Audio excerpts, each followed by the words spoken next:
Bonjour, donc dans cette très petite présentation, on parlera d'une hypothèse intéressante qui a été développée dans un article récent dans la prestigieuse revue Science et qui concerne un facteur de pathogénicité ou de virulence. C'est à peu près la même chose pour le virus influenza, virus de la grippe, et qui est est-ce que ce virus est sensible aux températures élevées? Plus spécifiquement, est-ce que ces virus sont sensibles aux élévations de la chaleur du corps humain qui survient lorsque une personne développe de la fièvre en réponse à une infection telle que celle-ci?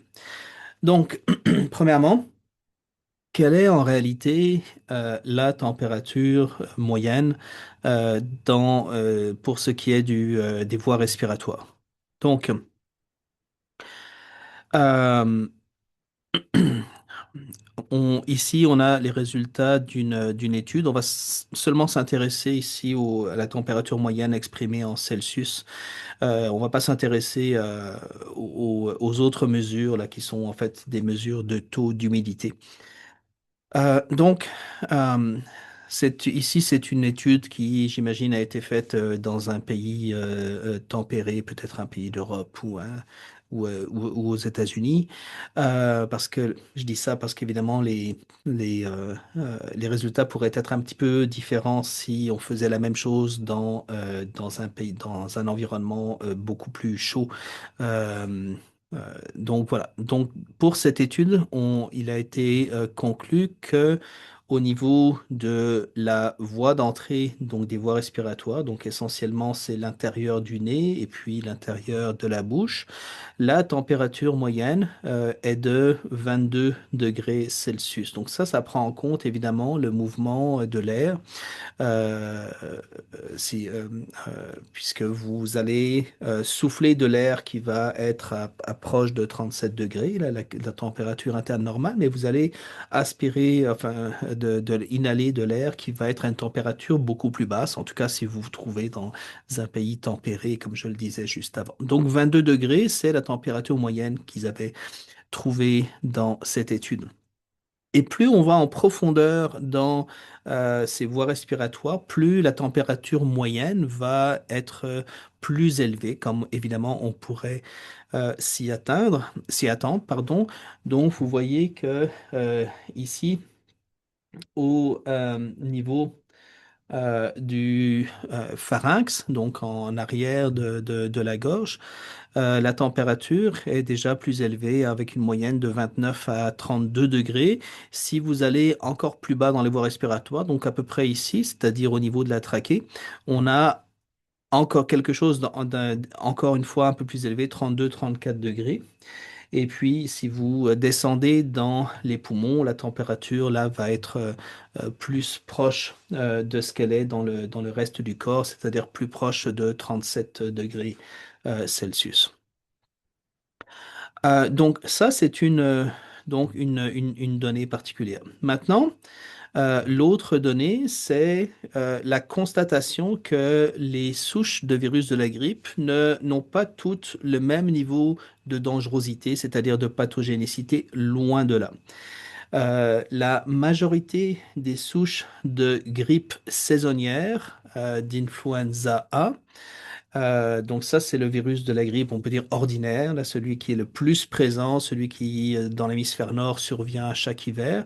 La majorité de ces souches ont un niveau de pathogénicité qui est relativement faible. Ok, ça reste c'est un virus qui cause beaucoup de décès, là, évidemment, mais c'est le niveau de pathogénicité, donc le pourcentage de gens qui vont être très malades est quand même relativement faible par rapport aux virus qui sont des virus qui ne sont pas adaptés encore à l'espèce humaine, qui sont des virus qui sont contractés à partir d'oiseaux et qui causent, pour lesquels on a des éclosions de temps en temps, donc de grippe aviaire.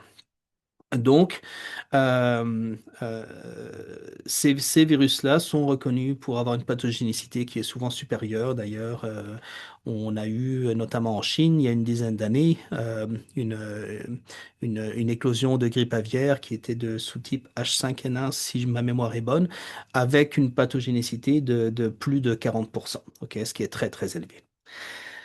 Alors, qu'est-ce qui différencie ces deux types de virus? Donc, ça, c'était le sujet de l'étude par cette équipe. Donc, la personne euh, qui était chercheur principal ici, c'est Matthew Turnbull. Et, ils se sont intéressés à l'adaptation de ces virus à la température. Et ce qu'ils ont trouvé, c'est que les virus qui sont adaptés à l'espèce humaine depuis plus longtemps, même si à l'origine ils proviennent peut-être d'espèces d'oiseaux, ok? C'est l'origine la plus commune des virus de la grippe, mais ils sont plus adaptés à l'espèce humaine. Eh bien, eux, ils ont tendance à être optimisés pour une température qui est plus faible que 37 degrés, qui est la température des voies respiratoires supérieures. Donc, leur température optimale, c'est d'environ 33 degrés. Euh, et ils sont moins adaptés aux températures qu'on a au niveau des voies respiratoires inférieures, qui seraient plutôt donc proches de 37 degrés. Et ils sont encore moins adaptés à la fièvre. Donc, si une personne est malade de la grippe et que sa température corporelle monte à 39-40 degrés, eh bien, il y a davantage de chances que ça interfère beaucoup avec la réplication de ce virus. Donc, la fièvre humaine, enfin la fièvre telle qu'on la trouve chez l'humain, telle qu'on la trouve chez la souris, donc là, cette étude-là avait été faite chez la souris, est relativement efficace, évidemment pas toujours efficace, mais relativement efficace pour contrer et inhiber ces souches de virus saisonniers.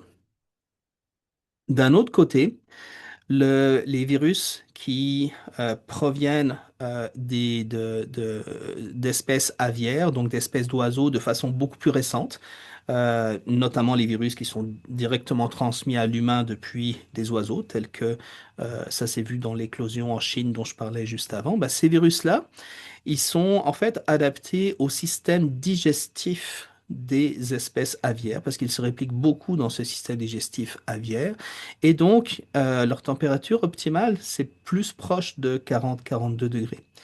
Donc, lorsqu'ils infectent des humains, premièrement, ces virus-là sont plus pathogéniques parce qu'ils vont avoir davantage tendance à infecter les voies respiratoires inférieures, ok, où la température est plus élevée, donc plus proche de leur température idéale.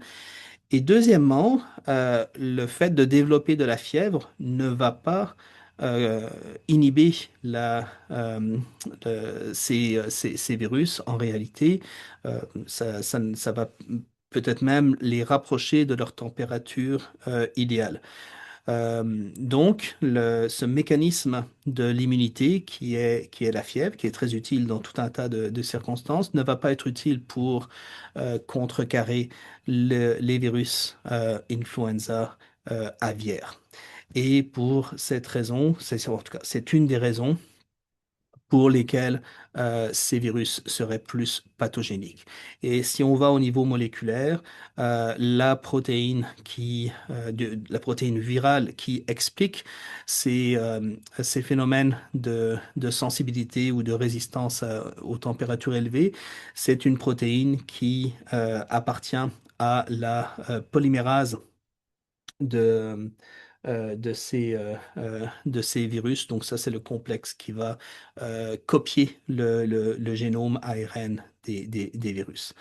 Donc des mutations ou des variants, si vous préférez, dans ces protéines expliquent que certaines de ces protéines sont optimisées pour travailler à environ 40 ou 42 degrés, alors que d'autres sont optimisées pour travailler à une température beaucoup plus faible.